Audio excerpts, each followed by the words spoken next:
So this is what we're going to be grading the One Piece characters on today. MVP, obvious, a given.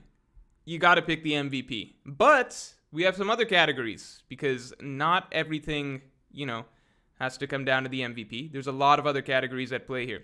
We have most improved, sixth man of the year, best character arc, defensive player of the year, biggest bust, rookie of the year, coach of the year, and some new Hall of Fame additions. Rajandaru XX says Microsoft Paint is a top 5 service. Yeah, but it's just so complicated. Like, I don't know how the average individual is expected to be able to master this. It's just a very, very complex software. I'm still struggling, and I'm a professional streamer.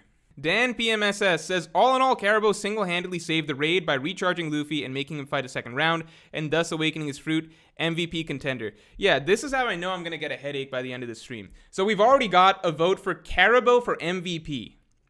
A vote for Caribou for MVP. So keep in mind that what you just suggested is the equivalent of someone saying, like, imagine Game 7 of the finals is going on. Steph Curry goes out with, I don't know, like he's got a cramp in his cramp in his hamstring or something like that, okay?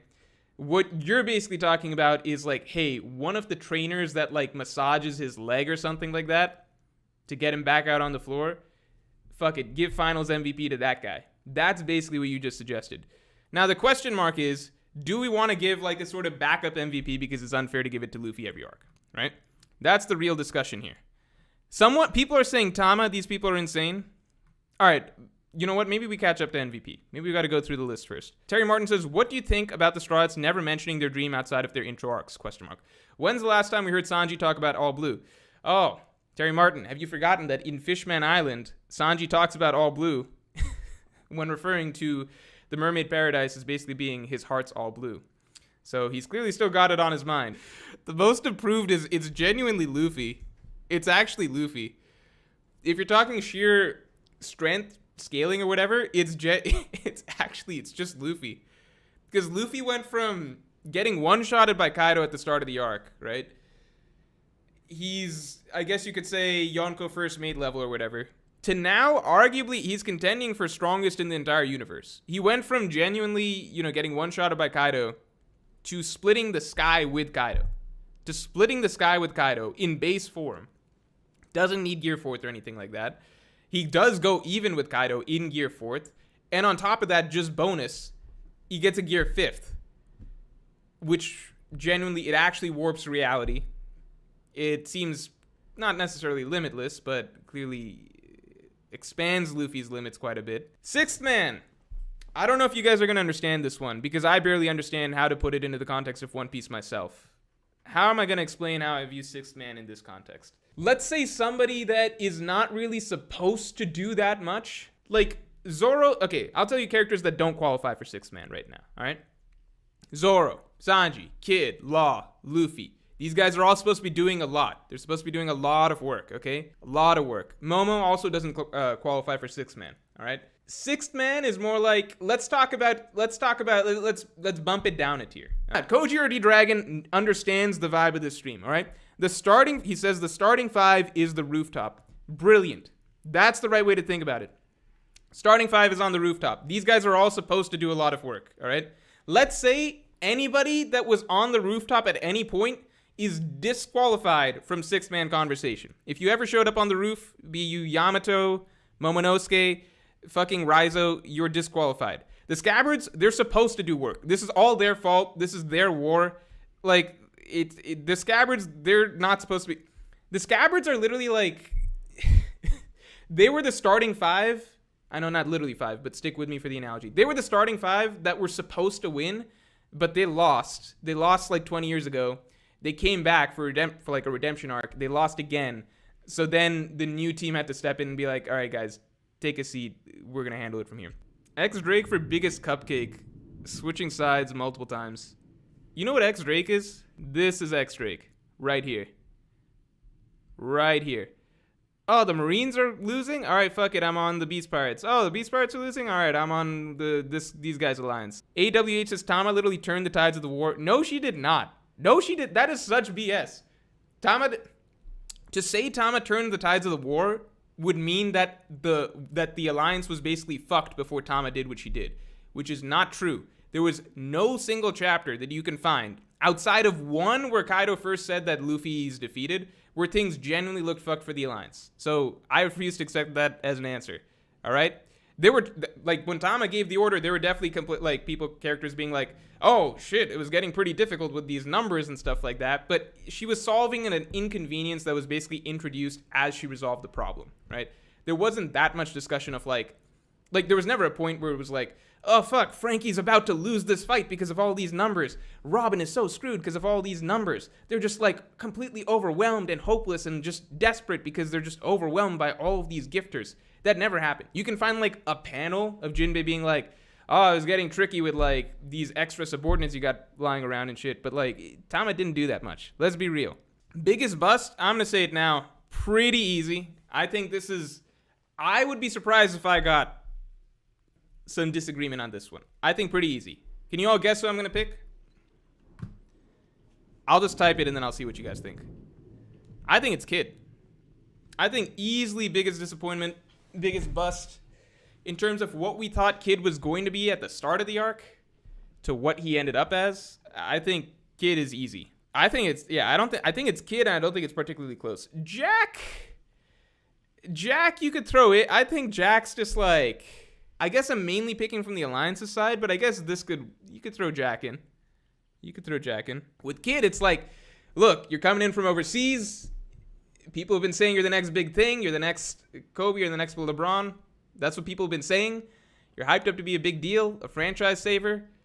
I'm expecting like 25 and 10 from you a game, right? And then he shows up and he does about like, I don't know, 10, 10, and 10. Something like that. Actually, that's really good. That's too good. 10, 10, and I don't know. Something bad. Something worse than what I said previously. You guys know what I'm saying, right? Rumbleweeb says, Morj, this is my first super chat to any YouTuber. Oh, I'm very honored. Thanks. Been watching you since the Jack versus Luffy video. No need to bring that up. I don't really remember making that one. All right. This one is a little hard to explain. In fact, I think there's almost only one option that you can pick for this, but it's there because, you know, it's just a traditional award that's usually there. Coach of the Year. So, I'm pretty sure this is just Hyogoro. But please, if you guys could think of someone else that coached anybody over the course of this arc, please throw it out here so we don't just have to give it to Hyogoro by default. Junvia says, Kaido taught us Conqueror's Infusion even exists. He coached us on Awakening. He gave Luffy Joy Boy form. Anime Coach Carter. Fine, I'll put Kaido in. You know what? We're going to just put it to a vote. I think Hyogoro is the easy pick. I think Hyogoro is actually getting robbed here right now. I think Hyogoro is getting robbed in the fact that this is even being a poll because he spent 2 weeks coaching Luffy. Everybody else spent like 10 seconds. Like Yamato yelled at Momo for like 10 seconds. Luffy yelled at the prisoners for 10 seconds. Kaido mostly just went around hitting people and you guys want to call him Coach of the Year. Enma is a sword. In an inanimate object, you guys want to vote for him over Hyogoro. I think Law is the only one who has a real argument for Coach of the Year. But you guys are stupid, so I have to put these other options. Zoro's feats are Enma's feats. Enma carried Zoro. Yeah, actually, most assists should probably go to Enma. I'm ending this poll. I'm throwing Enma in there. Enma does have more votes than Zoro, which I find hilarious, but we're giving it to Law at the end of the day. So MVP, here's how MVP works, okay? A lot of this stuff you're seeing like sixth man, defensive player of the year, right?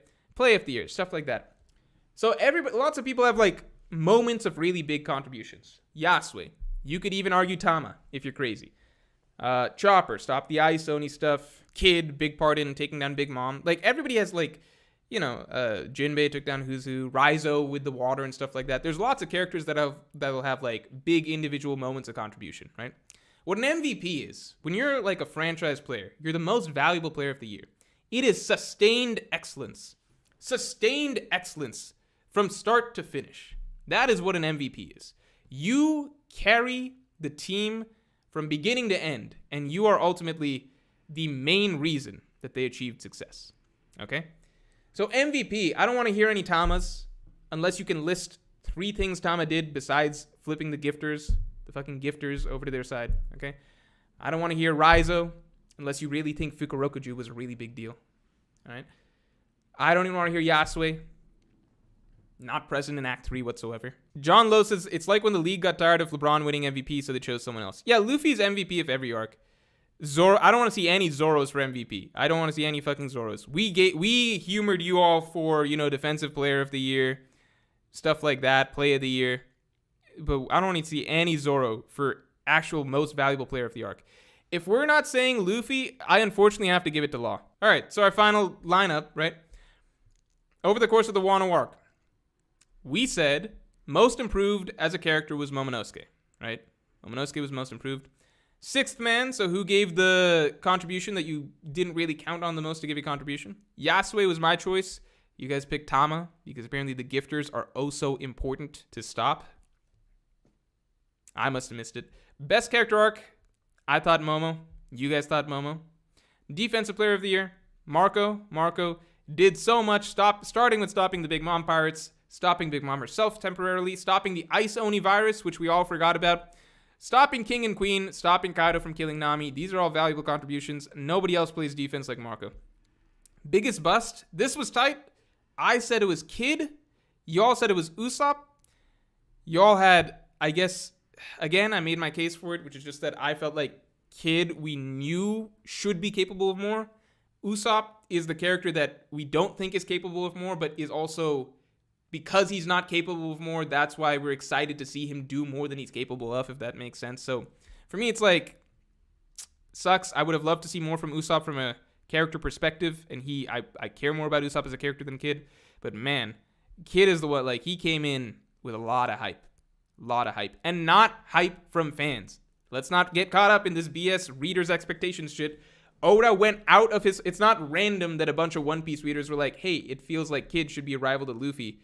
No, Oda went out of his fucking way from Sabaody through the starting 2 acts of Wano to make it really, really beat into our heads that Kid is a clear symbolic rival to Luffy, and seems clearly to be gunning for the same things that Luffy is, seems to be built the same way Luffy is, has Conqueror's Haki the same way Luffy is. All of that to lead to basically doing less work against either of the Yonko than Luffy or Law did. Rookie of the year, Odin. Yeah, that's our favorite new character that came out of Wano. No surprises there. Coach of the year, Hyogoro. Pretty easy stuff. Was responsible for Luffy's final victory against Kaido. Play of the year, you guys said Zoro blocking the Yonko. I think that is a very reasonable pick. I personally think it's Luffy's big punch against Kaido just because it ended the whole thing.